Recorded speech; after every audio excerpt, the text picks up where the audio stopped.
Hello YouTube. I'm just going to, today is a busy day for me. I'm just going to try to make this video, trying to make the most of the time that my wolf is at work, because the days of making videos whenever I felt like it, those days are over. So and in my very recent video I actually talk about the the return of the Hollow Man and all the things he's already been up to since he's actually been back. Yes, because although he's only been back for about a week, barely a week, a series of tiny little things, and as usual, there are tiny little things here and here and here and here and here.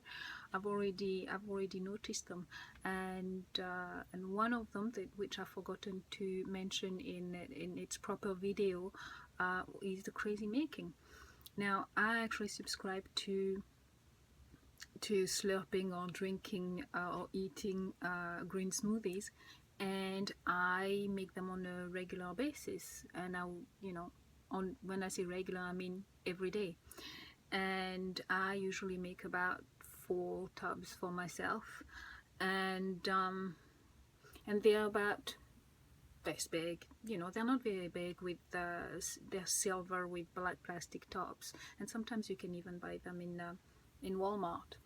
And yesterday or a couple of days ago, I can't remember, but I took the pictures because now I'm taking notes of everything. Thank you for all of you over there in my commenting section who've actually suggested I should do that. So I'm taking notes.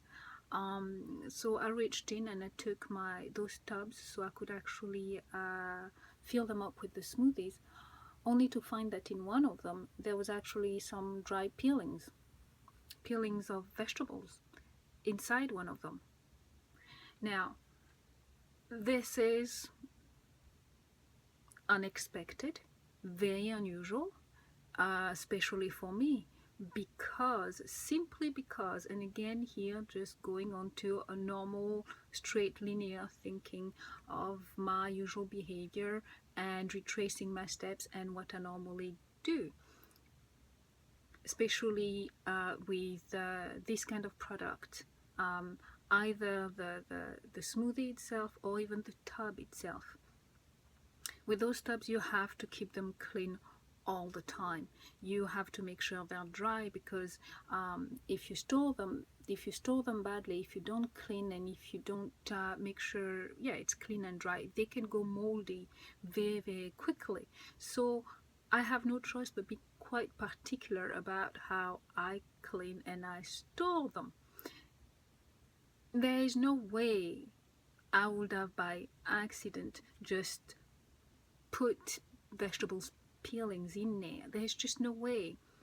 And this is why I say this is crazy making, because a while back, if it had happened to me last year or the year before, even, and so many years before that, I would have spent so much time scratching my head, literally trying to make sense of how this could have happened, or how I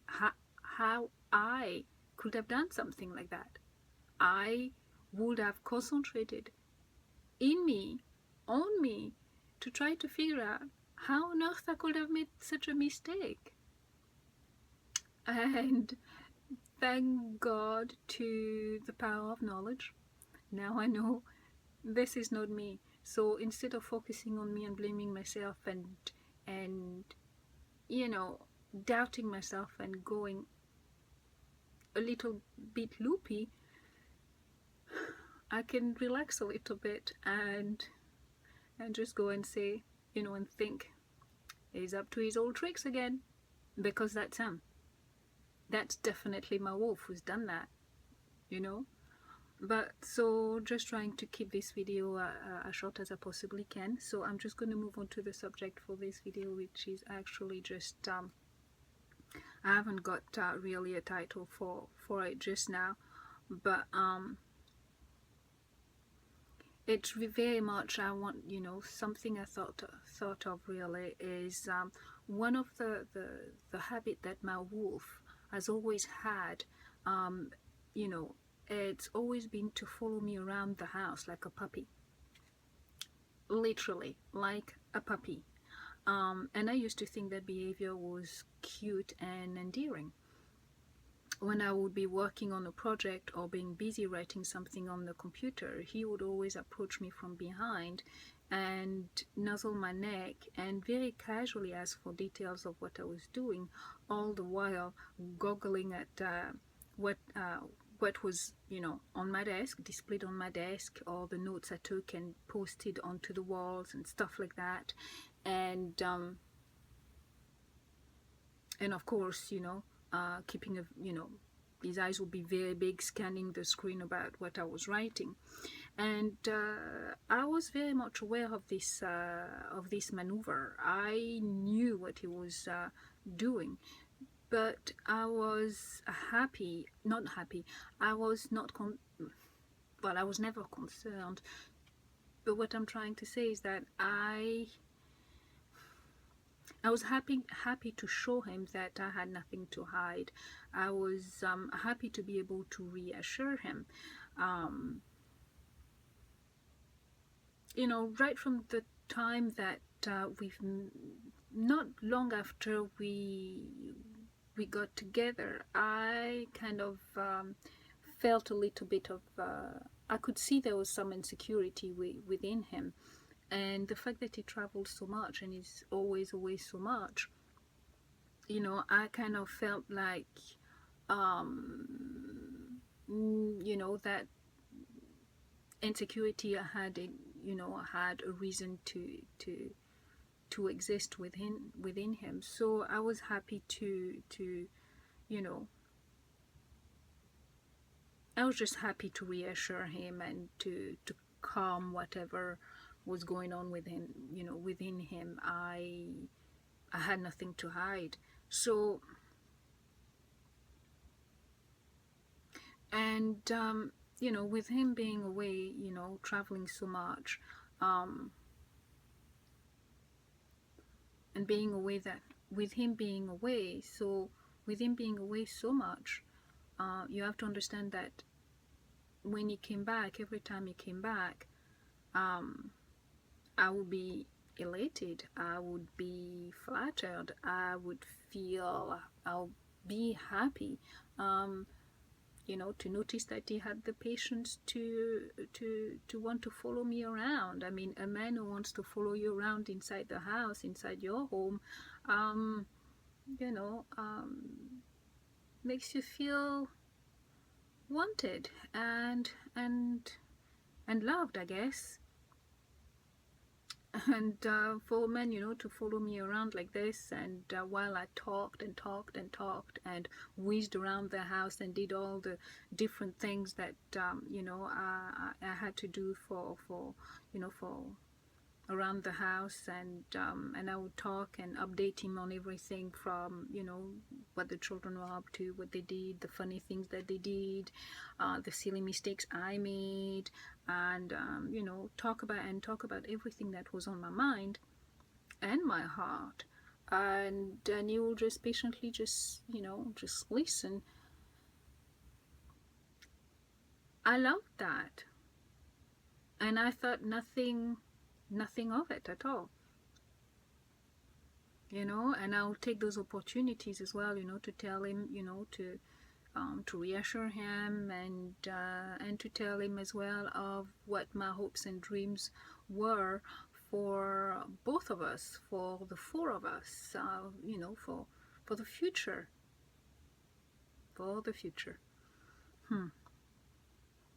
and you know, and I'll just be busy going around and doing a lot of things around the house, you know, to make him comfortable, to entertain him, to keep him occupied, being the good wife. And I had no way to realize, I had no way of knowing that I actually misconstrued his attention and this particular behavior as a sign of his love and an interest. And you have to understand that in the absence of the real stuff he was supposed to do and that he wasn't doing, my mind literally just grabbed onto that puppy behavior as like grabbed onto it, just like what they say, the body can grab onto empty calories in an effort to make up for the deficiencies of in my case the relationship.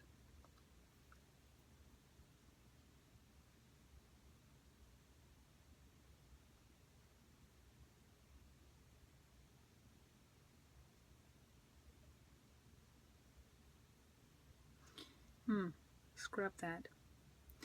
And in the absence, and you have to understand that in the absence of the real stuff he was supposed to do and wasn't doing, I suspect my mind just grabbed onto those empty calories he was giving me, just to make up for the deficiency within the relationship. Um, you know, just like the children, just like myself, who are starving for so much. I can define what those were now, but I didn't realize that. I thought I was just happy to have him, but actually it was it went much deeper than that. We were starving for his time. We were starving for him, and even when he's around, really, there's so much that he supposed to do, a normal person supposed to do, that he wasn't doing. So the tiny little things he did, which actually were just to benefit him and nothing to do with us, were leaving not just me but even the children as well extremely unsatisfied and hungry for him even more. And so which means that the fluff, like I said, the empty calorie kind of display things that he gave us, we thought it was love, we thought it was we literally just lapped it up like it was the best we could actually the best of everything, when actually it was ridiculously nothing.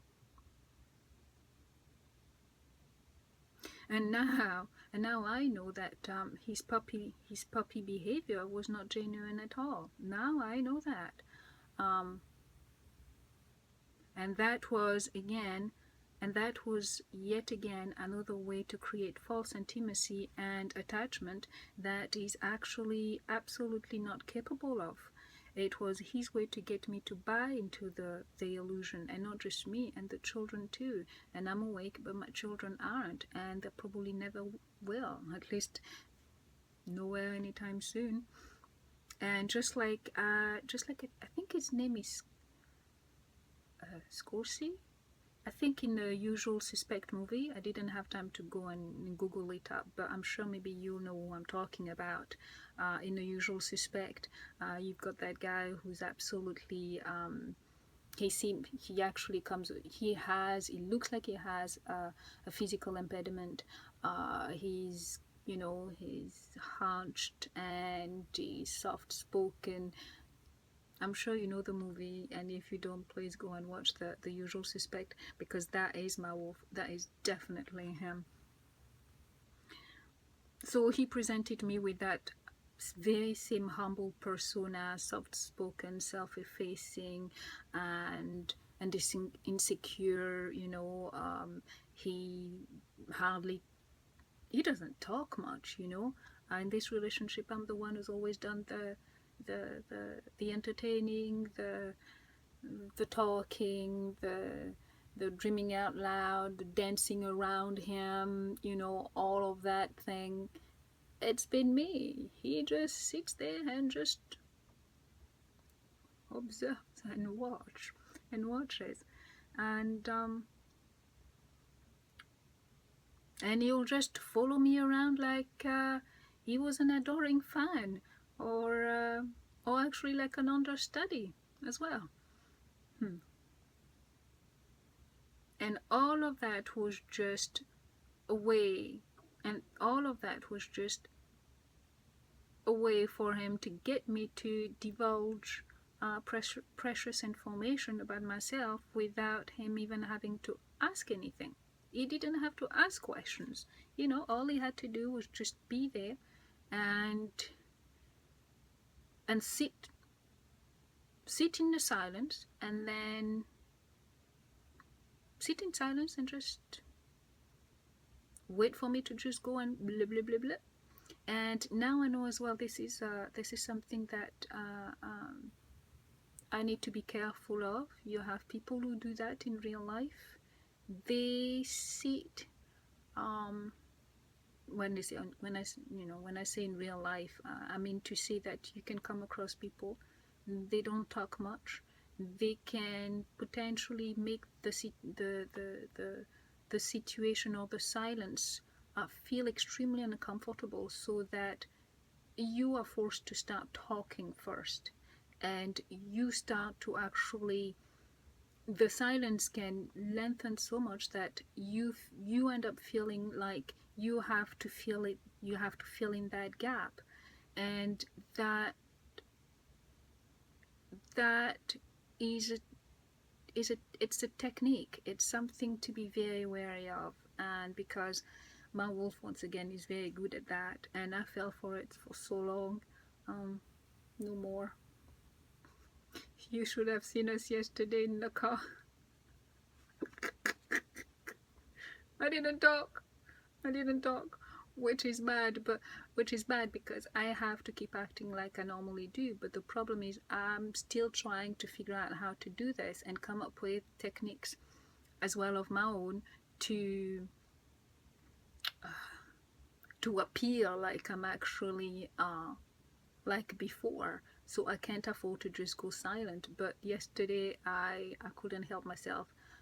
Not a word. But I guess one thing I'm gonna have to do is pretend to talk about the weather, pretend to talk about whatever, and find those empty conversations to fill the air as well. Because he knows that I'm a talker. So if I don't talk, there's something wrong.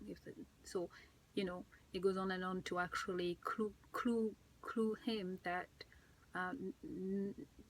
something's wrong with me, although he knows. But obviously keeping up the appearances at this point is still a major account for me to play.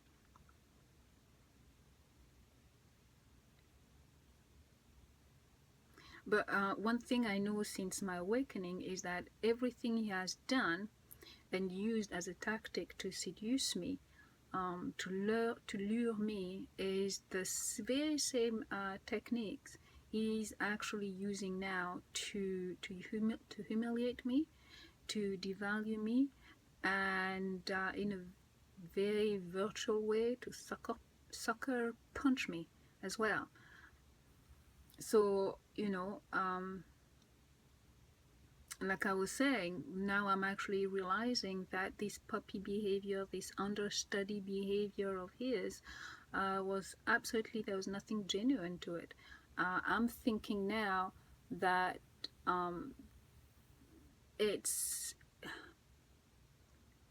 I can see that those behavior is now we can transform that behavior into trying to intimidate me, to control me, to keep me unbalanced and unfocused, and especially if I am working on a project.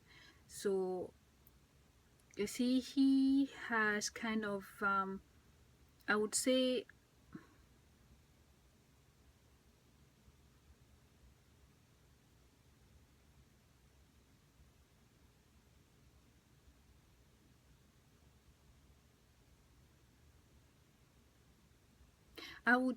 that over time, that those kind of behavior as well were a way to groom me to accept his presence, that kind of behavior and his presence, so that when the time comes, like now, if I hadn't actually become aware of the truth of our living situation or of our relationship, I would still very much carry on and letting him, do that kind of thing. I hope that makes sense.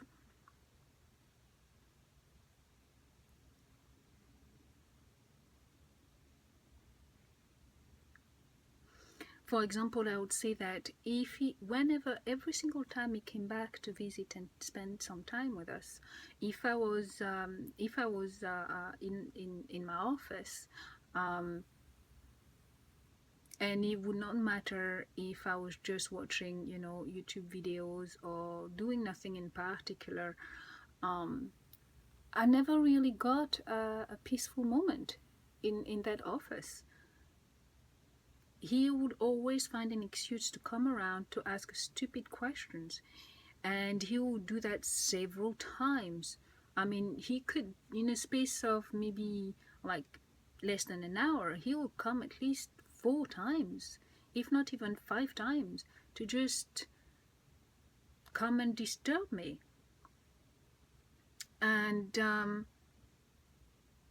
very much until I actually came out of the office to talk to him and entertain him. And I used to oblige him with no hard feeling at all, just laughing inside my head, thinking, oh my god, what a baby that man is. I can't believe this man is behaving like a baby. That was what I actually the thoughts that I had. And now it actually feels scary to think how the situation had kind of evolved and turned in such a way that now I'm realizing he's making me feel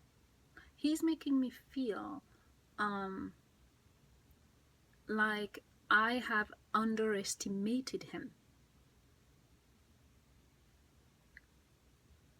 I don't know how else to explain it. Even though it was never the intention to underestimate it, it's just a case of his behavior was strange, and in my head inside, I would just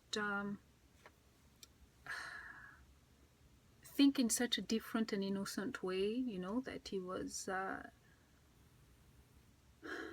stupid, he was silly, he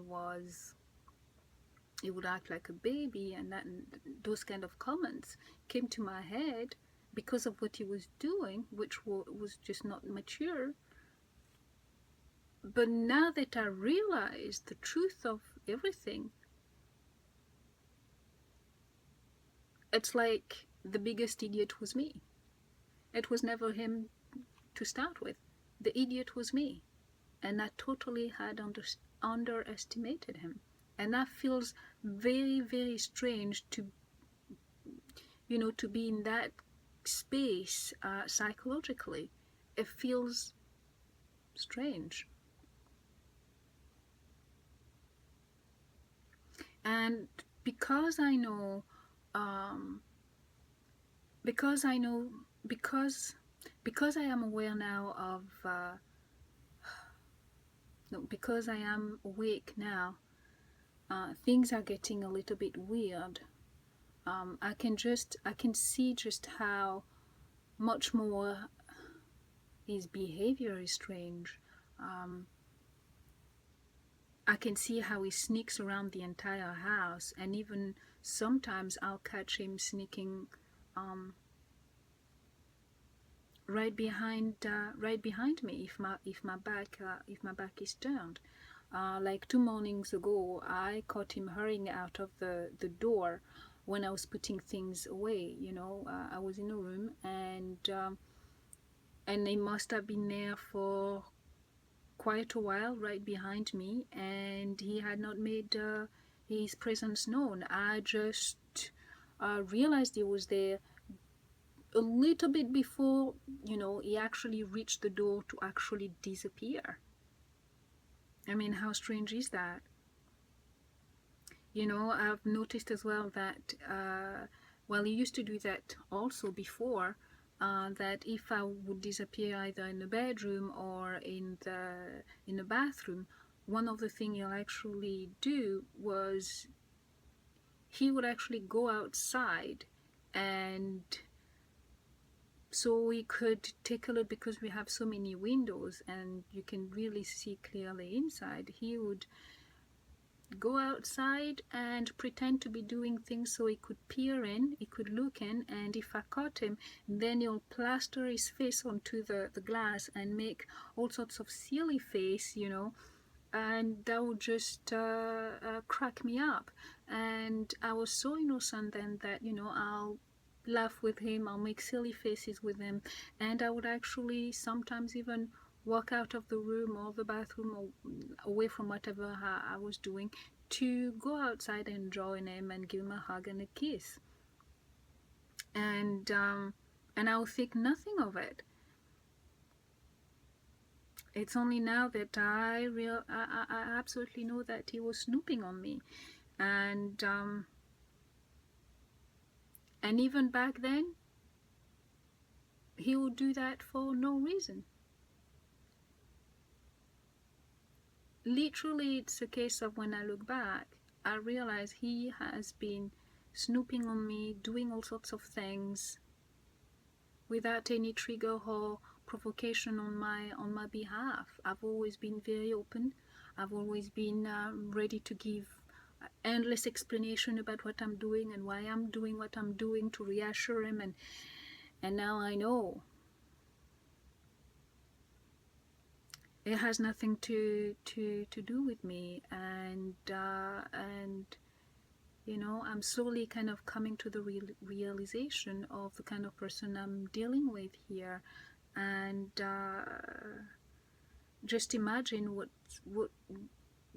this situation can potentially turn into once I, you know, if I was to actually leave him first, if I was to manage to blindside him and leave him first, or serve him the papers first, and I leave and I go. You know, something to certainly for me to think about, and it's a very strange space to be in, most definitely.